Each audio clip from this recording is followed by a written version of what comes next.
ဒါဟာအိန္ဒိယနိုင်ငံဘီဟာပြည်နယ် The Mountain Man လို့လူသိများတဲ့ Dashrath မန်ကြီးရဲ့မယုံနိုင်စရာဖြစ်ရမှန်ဇလန့်တစ်ခုပါ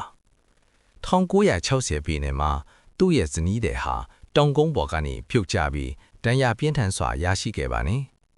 အနီးဆုံးဆေးရုံကိုတွားဖို့အတွက်ရှေ့မှာပိတ်နေတဲ့တောင်ကြီးကိုပတ်သွားရတာဟာမိုင်ပေါင်း40ကျော်ဝေးကွာလွန်ခဲ့ပါနေကန်ဆိုးစွာနဲ့ပဲသူ့ဇနီးဟာဆေးရုံမရောက်ခင်လမ်းမတင်အသက်ဆုံးရှုံးသွားခဲ့ရပါတယ်ဒီလိုကြေကွဲစရာမျိုးတခြားဘသူမှမခံစားစေဖို့အတွက်သူဟာတောင်ကြီးကိုထိုးဖောက်ဖို့သစ္စာဆိုခဲ့ပါတယ်